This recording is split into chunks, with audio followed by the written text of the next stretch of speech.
Pokemon ROMs in recent times have drastically improved in their quality as fan-made projects, while the classics have stayed in the dumps throughout the years. Though, what if they got remakes just like the official Pokemon games as well? Well, in today's episode of ROM Remake, we'll be doing exactly that with the ROM that you selected in the poll. Without further ado, let's get straight into it. Of course, what's a Pokemon ROM remaking video without, well, actually tackling the game itself? Starting off strong by adding in the last 5 designs I remade for the previous episode into this new roster, while also rebalancing and making them findable in the wild so that they are more aligned with the new game's layout. And while we're on the topic of visuals, I make some more changes in this category by making a new HP box to not only make it more unique, but also keep the sweetness alive. Also using the opportunity to learn how to make text boxes, I decided to polish the main character's design and rework some elements to keep the original trainer visible, yet now have accessories that are in line with the snack world. Going through the list of items, I get the idea of remaking some of their icons as an exercise of testing my skills with item icons, but more so not being able to get the idea out of my head if I didn't do it otherwise. While going over the list of trainers and fearing that I've been bamboozled by the Mandela effect, I realized that for some reason, the second game ended up not using some of the candy-themed trainer sprites. So, the last thing I do for the visual segment of ROM revampment is porting over all of the specially made sprites. Well, these changes definitely give the game a fresh new feeling to the game, though instead of front-loading the video with all the ROM changes, why don't we cover some of the Poke-Suites before diving deeper with more adjustments? Deciding to finally do a starter, since I didn't cover a single one in the first Pokemon Suite ROM video, Strawizard mostly ends up as my pick, not only due to its popularity in all forms, but also thanks to the fact that I at least had an idea as to what I could do for the design, unlike the other, already pre-solid 2. But before we cover the design, we need to learn a bit more about it. Due to the fact that this ROM has a new type chart, Strawizard is introduced with an unsurprising Strawberry type. Moving on, having not only moved around stats, but 9 stat points lower in general than the original Charizard, at the very least makes Strawizard more than a carbon copy, which the cookbook entry also backs up. It has been known to drool strawberry milk if its strawberry tail is ever bitten too hard. Strawberry milk? Yeah, I think it's best if we don't ask any questions and just start redesigning. Although I picked Strawizard at first solely for the fact that it's a starter, and I didn't really have any ideas for a redesign, a rework eventually came to me in the form of changing what's more and less strawberry focused, while also giving it a palette that's more in line with your usual resemblance of the red round berry, pushing the already limited concept of just a single berry and nothing else related to its limits.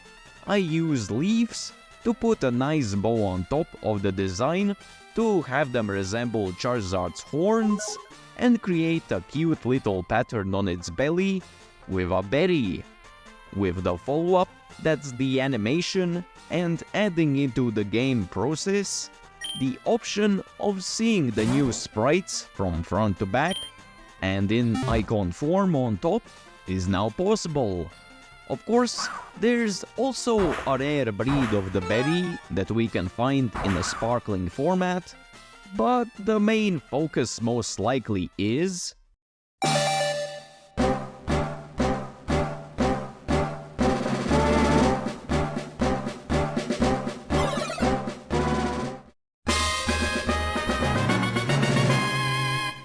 if you think this is cool, let me just remind you that we're only getting started, especially since the next one is... While going through the game's inner structure to get some ideas for which designs to remake, I stumbled upon what seemed to be a scrap design, since besides the name and light recolor of the sprite, Probicandy was mostly just lying around in the code. So why not look at what's actually added in for the Fakemon, then fill in the rest? Apparently being meant to be a pure lemon type, and having only Keen Eye as its ability, Probicandy also is the final form in the line, being achieved once its pre-Evo Candy Pass, missed opportunity to call it Nose Candy, reaches level 25.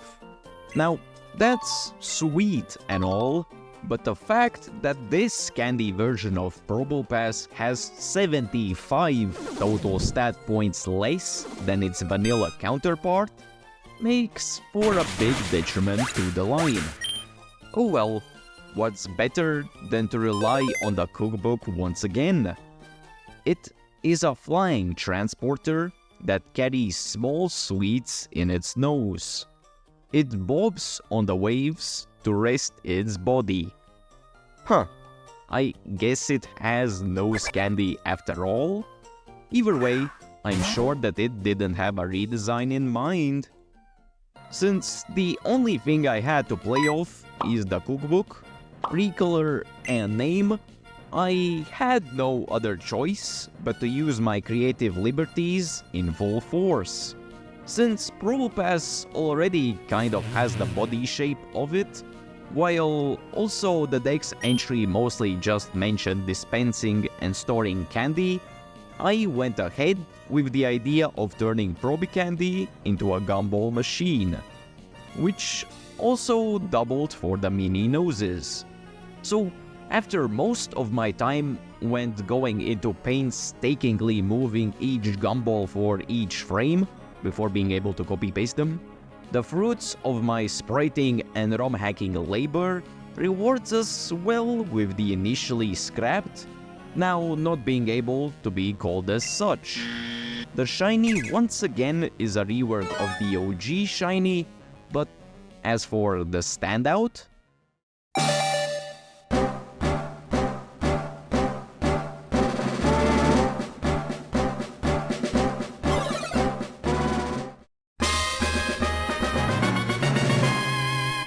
insert obligatory nose candy joke here, and let's keep going with...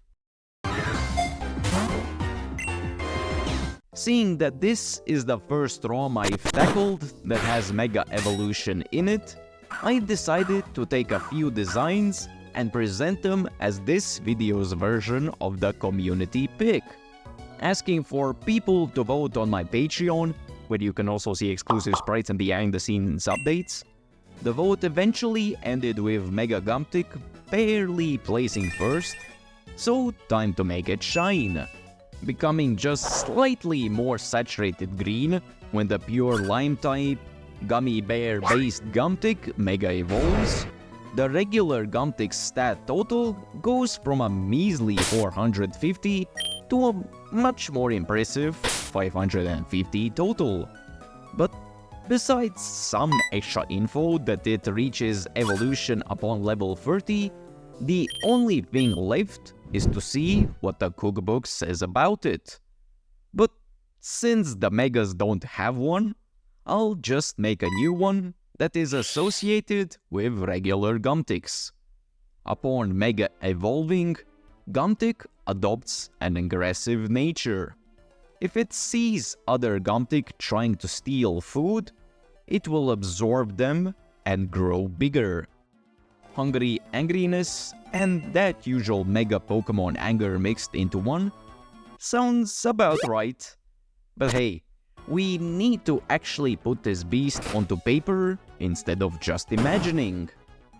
Initially not realizing that I'm accidentally going for Blood Moon Ursaluna type of body shape, I make the extra gummy parts of the design more overflowing and the main focus of the Fakemon to showcase its aggressiveness and new absorbing properties more clearly.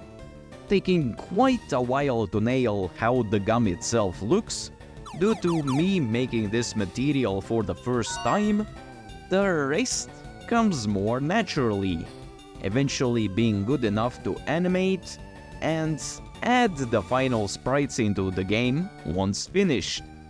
Feeling that I've made my patrons that voted for it quite proud with the brand new sprites of Mega Gumtic, I throw in an OG color-based shiny on top, then make it truly shine in the form of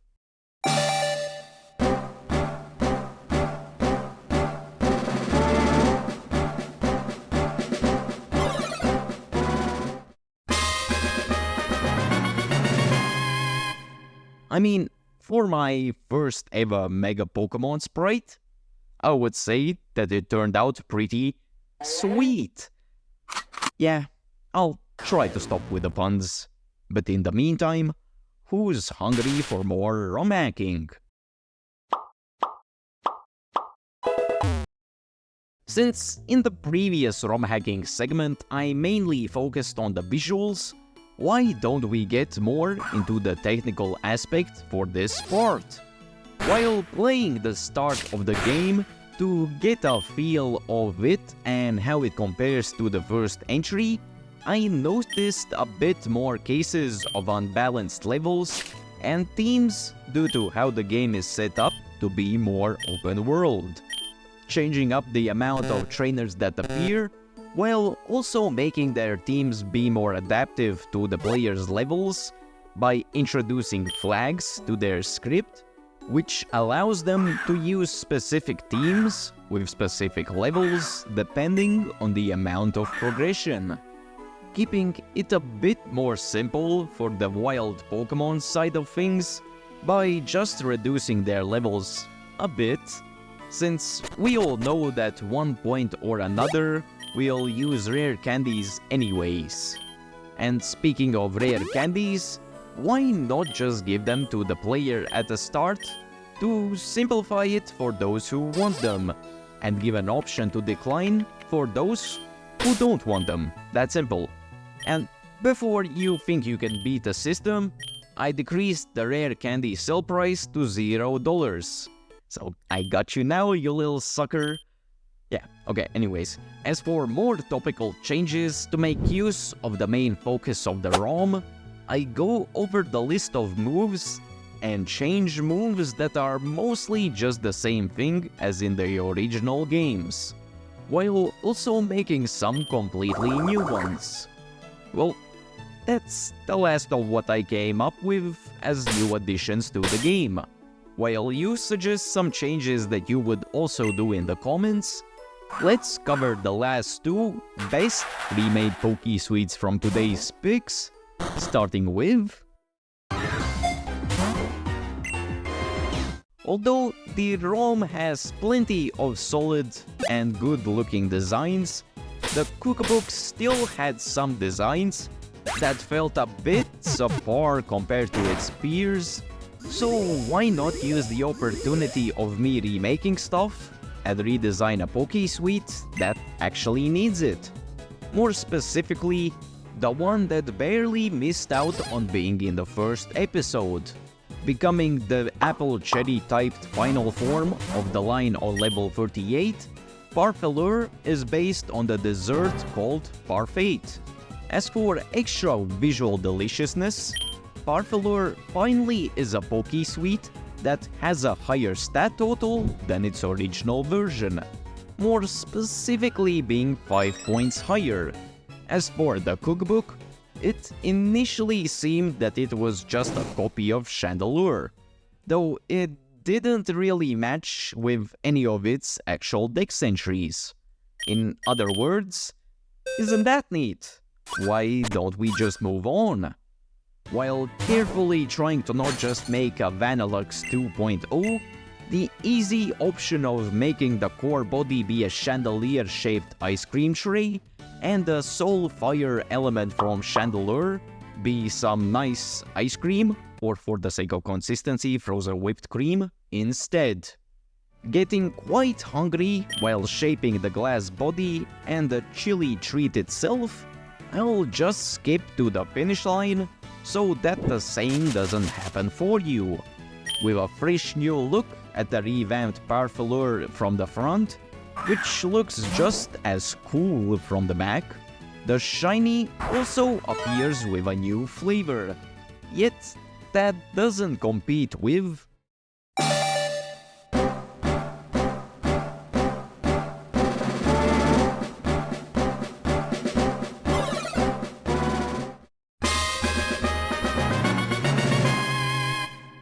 Yeah, I think it's best if we move this along before someone gets too hungrily impulsive. Continuing the tradition for this series, the last in this remake roster once again is a legendary /ROM mascot. In this case, the chocolate-typed Chocobun being both. Obviously, being based on the Easter chocolate bunny candy, the legendary that evolves at level 40 to receive the quite exotic stat total of 600, compared to the even more now disappointing 480, is actually a recurring main character in the first Pokemon Suite game. But besides that, probably known fact, is the cookbook holding anything special either? It has a docile temperament and dislikes fighting. Tucking in its forelegs, it can dance gracefully. Yeah, pretty much what I expected from a goody two-shoes Pokemon OC. How about something less expected instead? Going for a more active and special-looking design that could match the unusual legendary status for the popular for the wrong reasons bunny, I add in a hint of the Mega Lopunny design while reworking the dress-like aspect to be more cotton candy based, while adding in a hint of milk chocolate to diversify the design. After realizing that it somewhat resembles Iris's champion outfit a bit too late, I just get the rest of the process out of the way to see if the newly added sprites for both points of view does the trick. Nope, still kinda looks like Iris. But hey, we can't forget about the shiny that was the main antagonist of the first game. If that still doesn't do the trick, wait until you see...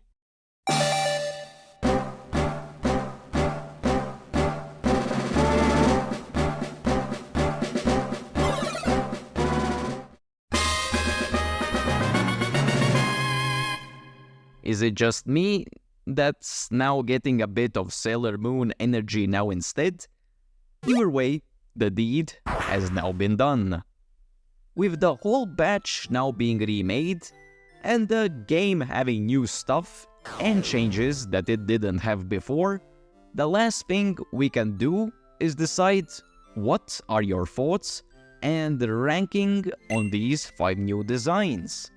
Besides that, there's also a thank you from the lovely patrons once again, while also giving a glance at my Twitter, which you should definitely follow. But yeah, that's that. Stay tuned for more.